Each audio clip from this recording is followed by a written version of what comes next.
Hello, everyone, and thanks so much for the invitation to Misa. Sadly, I missed that physically due to a bit of unpredictable situation that comes across the family level.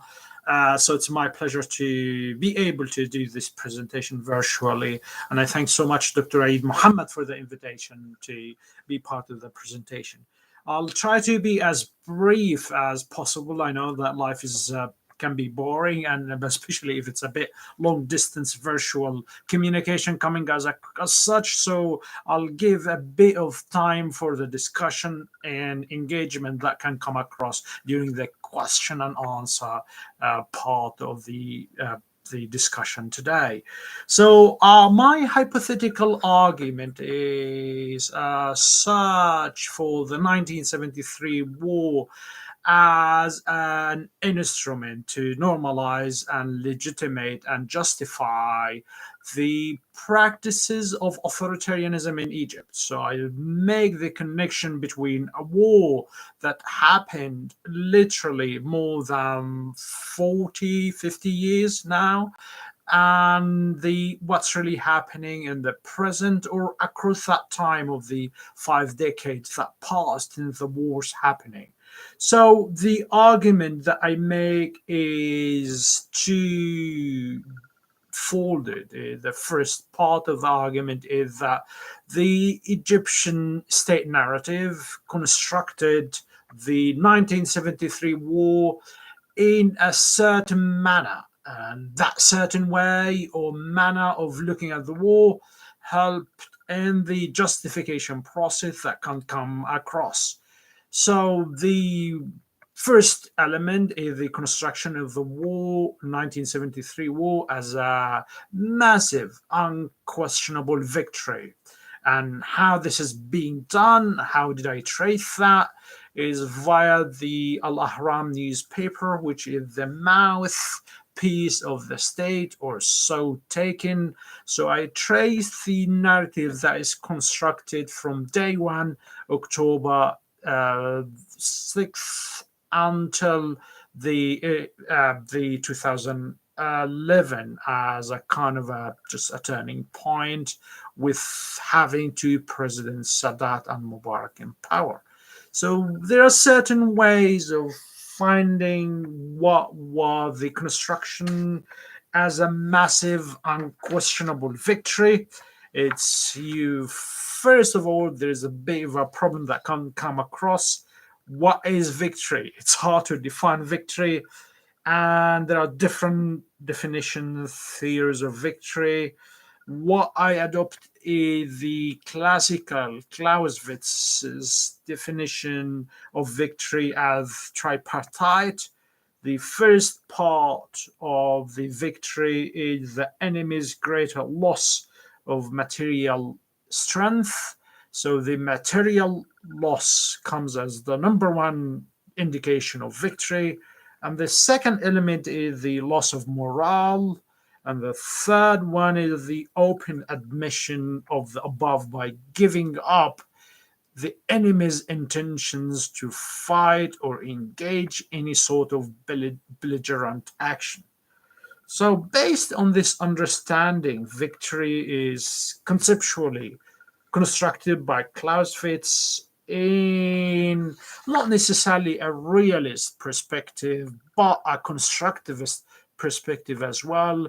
In that sense, war victory is not about facts and figures on the ground, but also about how we construct it as such.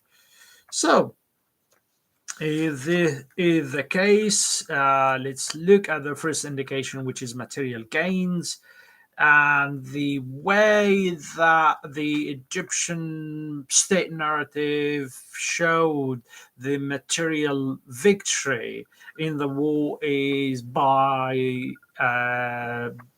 metonymy, which is the 6 hour crossing of the war, which happened in the first day of the 1973 war, when the Egyptian forces crossed into the eastern side of the Suez Canal, at that time fully occupied by Israeli forces.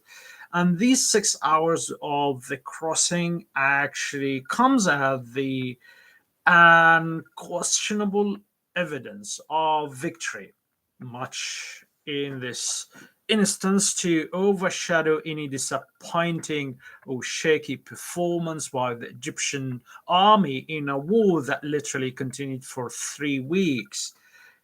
So, and the built up on that. So, metonymy simply imagine it's great that some of us here are sociolinguists. Is simply that you define. It's a figure of speech that consists in using the name of one thing for the name of something else with which it's associated with. So, according to semantics, the metonymy is a form of language which is highly creative in that sense because you use the 6 hours of crossing in the metonymical sense of referring to the whole war. So, in that case, the argument that is built, we made victory by the act of crossing the biggest military barrier in the history of wars. This was the front page of the newspaper and one of the most revered literary figures in Egypt, Tawfiq al Hakim. He actually published a very short column in the newspaper of Al Ahram, and I'm quoting, unquoting, crossing Sinai means we crossed defeat. So Al Hakim himself built this metonymy that comes with the use of the first person account to make to adding further pretensions to factuality. So crossing equals victory, and the gain is significant as the war went on and on. So the any the metonymy is being used here. So the argument is that we can claim victory on in Israel incurring heavy losses is another way of looking at it as well. So reinforcements and the crossing is meant victory, and the actually taking the crossing as a pivotal moment in which actually that comes across. Why this is problematic? It's problematic for a number of reasons because Egypt also incurred losses, and one of the key losses that comes in the war is that Israeli forces were on the other side of the canal as well. In other words, while Egypt can argue that forces went into the eastern side occupied by Israel, Israeli forces can actually make the claim of victory on crossing into the western side of the canal, and which is known in Egypt as Al Thagra, or the breakthrough, in which Israeli forces managed to infiltrate into the lines of the Egyptian forces. And our third army, it's around 45,000 Egyptian soldiers, were besieged. They actually deprived of access to food and medicine as well. So, and actually, Golda Meir, the then Israeli prime minister, she made a Knesset statement saying, the Israeli forces fight courageously to the east and west of the canal. So, and of course, the Egyptian media ignored that speech and even sometimes doctored it to imply and state that Meir admitted defeat, which was not the case actually. So, and of course, one key challenge to this metonymical constructions is that they are built by Sadat himself, in which is actually is said in a speech, his firstness in the war, history needs a long time to unravel the question of how this Egyptian crossing had happened. On the next day, Israeli forces sent reinforcements and actually they did this kind of breakthrough. Again, claiming victory and incurring Israel heavy materialistic losses is running against the facts and figures from the war.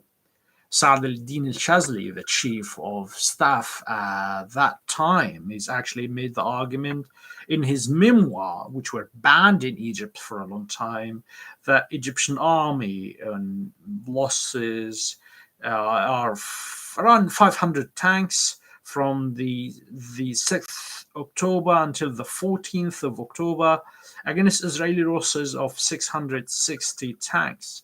So we're speaking about 500 against 600. In one single day, which is called the Black Sunday, on October the 14th, Egypt lost 250 tanks against 50 Israeli tanks. So Israeli forces pushed inland in the West Bank, and you get all the breakthrough, the besiegement of Egyptian forces. So there are a large number of losses of Egyptian army. So independent historians actually they concur that Egypt ended the war with more losses in equipment and weapons. And I'm quoting Thomas, who wrote, in the 19 days of the combat, Egypt lost 1,000 tanks and Israel 840. Egypt lost 223 aircraft and Israel 100. So it's 200 against 100. The second aspect is actually Israel's loss of morale. According to Clausewitz, the argument is that if an enemy lost morale, that means the other side can claim victory.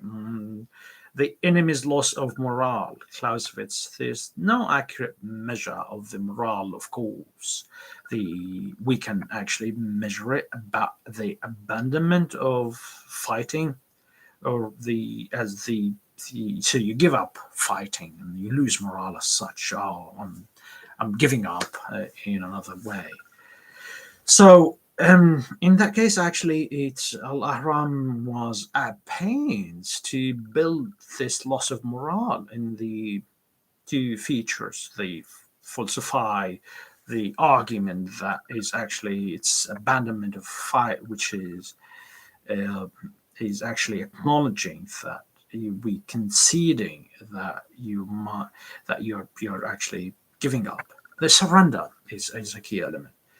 And actually, this is a very common code. And in 3 days into the war, Muhammad Pasha, one of the leading journalists, military reporter as well, who quoted an Egyptian soldier as saying many Israeli men were running away from us or surrendering themselves and their positions.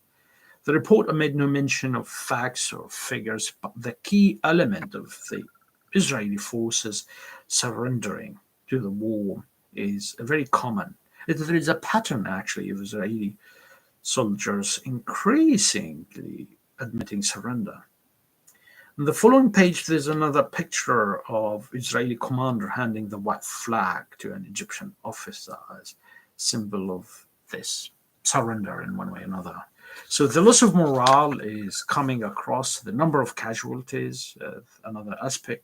So again, this is running against the counter arguments that is happening, that Israeli premier is actually, because the prisoner, if you look at facts and figures on the ground, you would see actually the exchange of prisoners of war that Egypt swapped around 7,000 Egyptian prisoner of war to their cross